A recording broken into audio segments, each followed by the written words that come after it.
Capítulo 3. A transmutação mental. A mente, tão bem como os metais e os elementos, pode ser transmutada de estado em estado, de grau em grau, de condição em condição, de polo em polo, de vibração em vibração. A verdadeira transmutação hermética é uma arte mental, o Kybalion. Como dissemos, os hermetistas eram os antigos alquimistas, astrólogos e psicologistas, tendo sido Hermes o fundador dessas escolas de pensamento.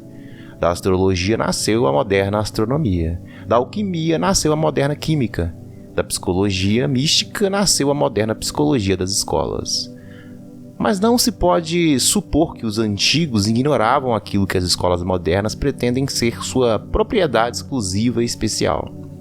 As memórias gravadas nas pedras do Antigo Egito mostram claramente que os antigos tinham um grande conhecimento de astronomia, a verdadeira construção das pirâmides representando a relação entre seu desenho e o estudo da ciência astronômica. Não ignoravam a química, porque os fragmentos dos antigos escritos mostram que eles conheciam as propriedades químicas das coisas. Com efeito, as antigas teorias relativas à física vão sendo vagarosamente verificadas pelas últimas descobertas da ciência moderna, principalmente as que se referem à constituição da matéria.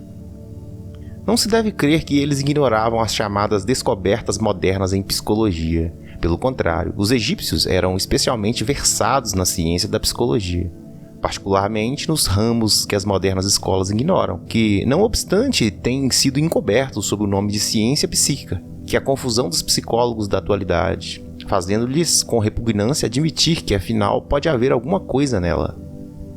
A verdade é que, sob a química material, a astronomia e a psicologia, que é a psicologia na sua fase de ação do pensamento, os antigos possuíam um conhecimento da astronomia transcendente, chamada astrologia, da química transcendente, chamada alquimia, da psicologia transcendente, chamada psicologia mística.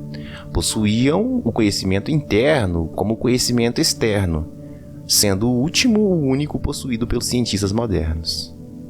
Entre os muitos ramos secretos de conhecimento possuídos pelos hermetistas estavam o conhecimento sob o nome de transmutação mental, que forma a exposição material dessa lição. Transmutação é um termo usualmente empregado para designar a antiga arte da transmutação dos metais, particularmente dos metais impuros em ouro. A palavra transmutar significa mudar de uma natureza, forma ou substância em outra, transformar. E, da mesma forma, transmutação mental significa a arte de transformar e de mudar os estados, as formas e as condições mentais em outras. Assim, podeis ver que a transmutação mental é a arte da química mental, ou, se quiserdes, uma forma da psicologia mística prática. Porém, estas significações estão muito longe de serem o que exteriormente parecem. A transmutação, alquimia ou química no plano mental é certamente muito importante nos seus efeitos, e se a arte cessou agora, assim mesmo não pode deixar de ser um dos mais importantes ramos de estudos conhecidos pelos homens.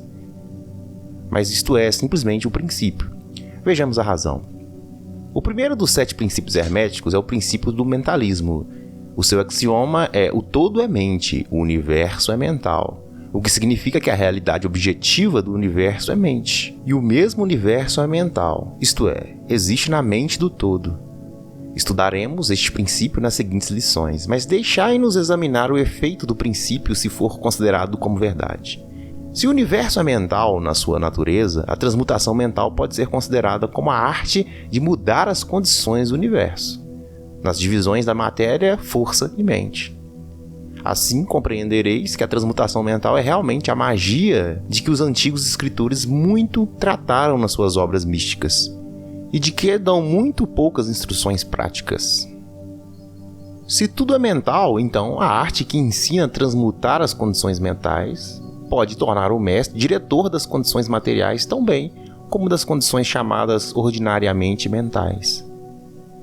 De fato, nenhum alquimista que não seja adiantado na alquimia mental pode obter o grau necessário de poder para dominar as grosseiras condições físicas e os elementos da natureza.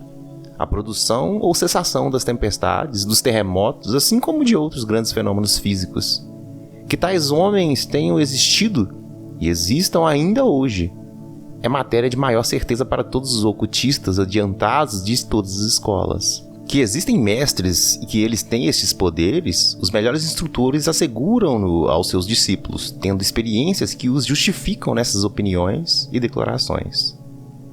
Estes mestres não exibem em público os seus poderes, mas procuram o afastamento do tumulto dos homens, com o fim de abrir melhor o seu caminho na senda do conhecimento.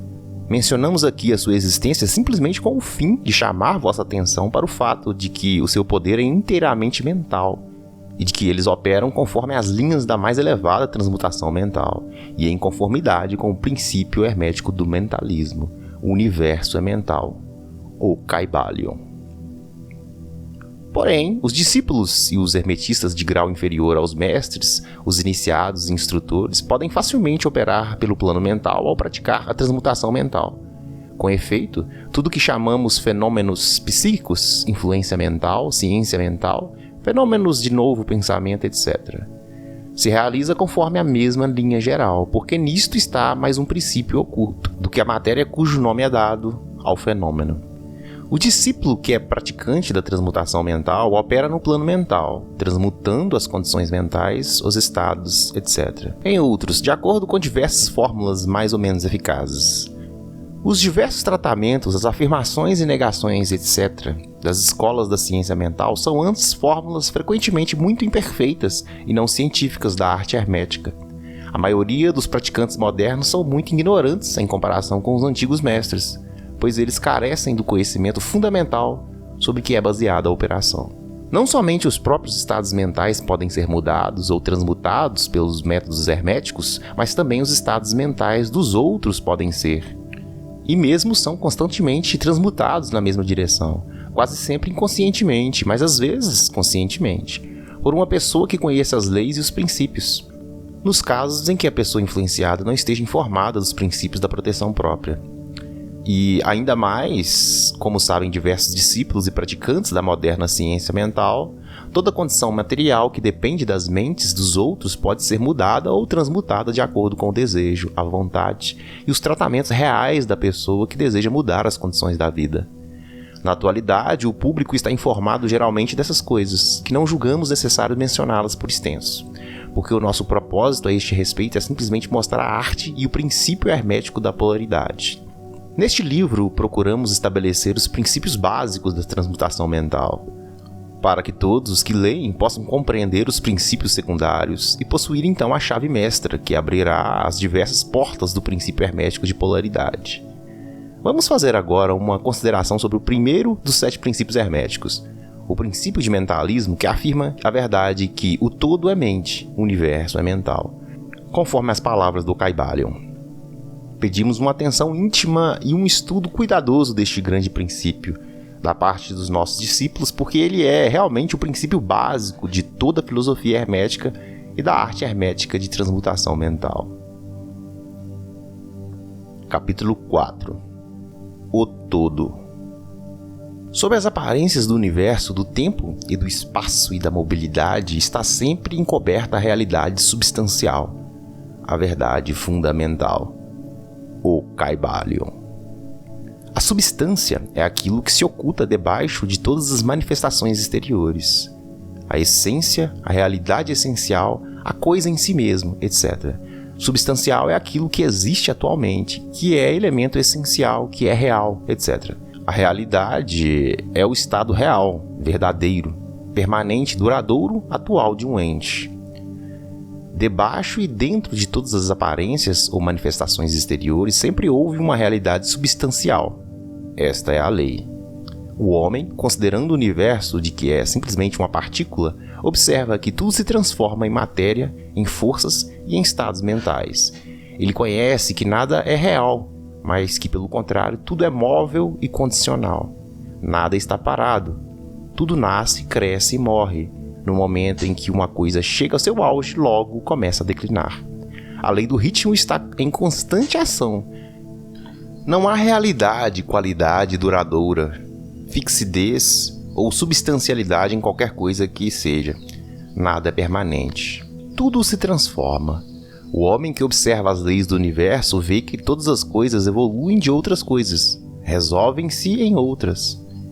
Vê uma constante ação e reação, um fluxo e refluxo, uma criação e destruição, o nascimento, o crescimento e a morte. Nada é permanente, tudo se transforma.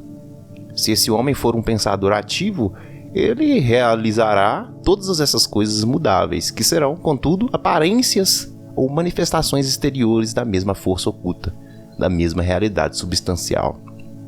Todos os pensadores de todos os países e todas as épocas compreenderam a necessidade de ser admitida a existência dessa realidade substancial. Todas as filosofias dignas deste nome acham-se baseadas nessa opinião. Os homens deram a esta realidade substancial muitas denominações. Muitos designaram-na sob o termo divindade, sob diversos títulos. Outros chamaram-na a eterna e infinita energia. Outros ainda deram-lhe simplesmente o nome de matéria, mas todos reconheceram a sua existência. Isto é evidente por si mesmo. Não é necessário argumentos. Nessas lições, seguiremos o exemplo de muitos grandes pensadores antigos e modernos, os mestres hermetistas, e designaremos esta força oculta, esta realidade substancial, sob o nome de O Todo, termo que consideramos como o mais compreensível dos diversos termos empregados pelo homem para designar aquele que excede todos os nomes e todos os termos. Aceitamos e ensinamos as ideias dos grandes pensadores herméticos de todos os tempos, assim como as dessas almas iluminadas que galgaram elevados planos de existência e que afirmam a natureza íntima do todo ser incognoscível, isto é, assim que ninguém pode compreender pelo próprio todo por a natureza e a existência íntima dele. Os hermetistas pensam e ensinam que o todo, em si mesmo, é e será sempre incognoscível. Eles consideram todas as teorias, conjecturas, especulações dos teólogos e metafísicos a respeito da natureza íntima do todo como esforços infantis das mentes finitas para compreender o segredo do infinito. Tais esforços sempre desviaram e desviarão da verdadeira natureza do seu fim. Uma pessoa que prossegue em tais investigações vai de circuito em circuito no labirinto do pensamento prejudicar o seu são raciocínio, a sua ação e a sua conduta, até ficar totalmente inutilizada para o trabalho da vida. É como o esquilo que furiosamente corre dentro da redondeza da sua gaiola, caminhando sempre sem nunca chegar em parte alguma, e parando só quando se assusta. É, enfim, um prisioneiro. Porém, são ainda mais presunçosos os que atribuem ao todo a personalidade, as qualidades e propriedades, característicos e atributos deles mesmos, e querem que o todo tenha emoções, sensações e outros característicos humanos que estão abaixo das pequenas qualidades do gênero humano, tais como a inveja, o desejo de lisonjas e louvores, desejo de oferendas e adorações e todos os outros atributos que sobrevivem desde a infância da raça. Tais ideias não são dignas de pessoas maduras e vão sendo rapidamente abandonadas. Vem a propósito dizer aqui que fazemos distinção entre religião e a teologia, entre a filosofia e a metafísica.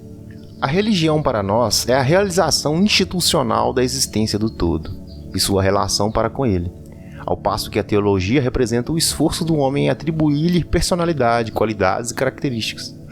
As teorias a respeito dos seus negócios, planos, desejos e vontades, e as apropriações de tudo isso para o ofício de mediadores entre o todo e o povo. A filosofia é para nós a investigação de acordo com o conhecimento das coisas conhecíveis e concebíveis, ao passo que a metafísica é o intento de levar a investigação às regiões incognoscíveis e inconcebíveis e além de seus limites, com a mesma tendência que a teologia.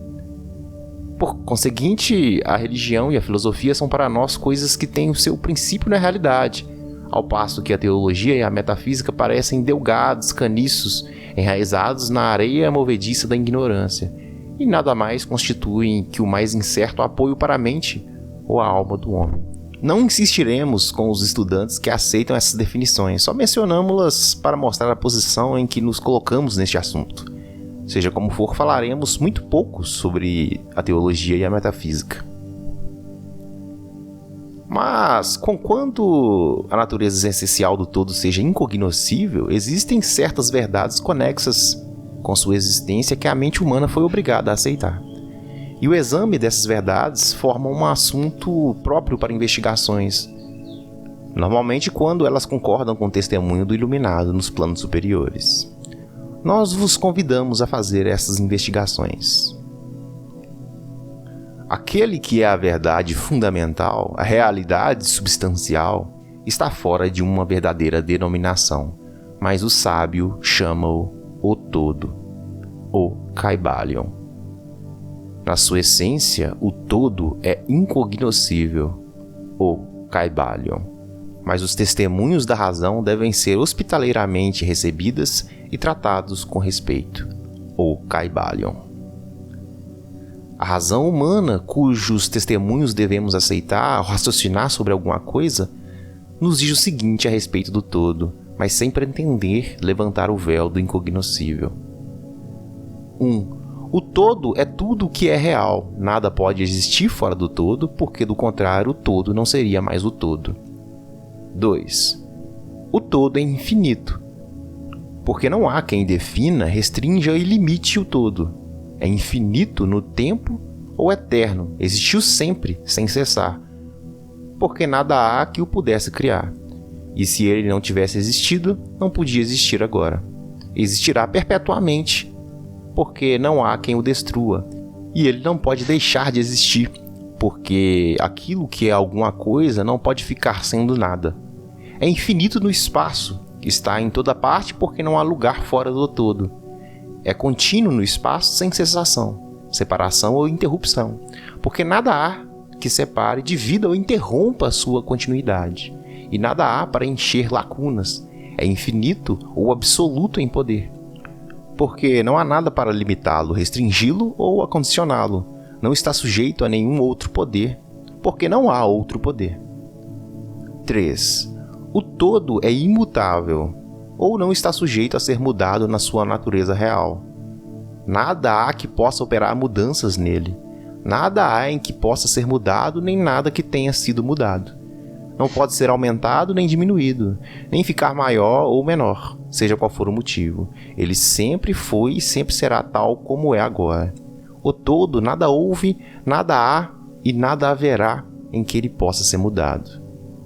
O todo sendo infinito, absoluto, eterno e imutável, segue-se que tudo que é finito, passageiro, condicional e imutável não é o todo. E como não há nada real fora do todo, todas as coisas finitas não são reais. Não deveis ficar admirados, espantados das nossas palavras. Não queremos levar-vos à ciência cristã fundada sobre a parte inferior da filosofia hermética. Há uma reconciliação para o aparente estado contraditório atual do assunto. Tende paciência, que nós trataremos deste assunto em seu tempo. Vemos ao redor de nós que aquilo que se chama matéria constitui o princípio de todas as formas. É o todo simplesmente matéria? Absolutamente não. A matéria não pode manifestar a vida ou a mente, e como a vida e a mente são manifestadas no universo. Porque nada é superior à sua própria origem. Nada se manifesta como efeito que não esteja na causa. Nada evolui como consequente, que não tenha involuído como antecedente.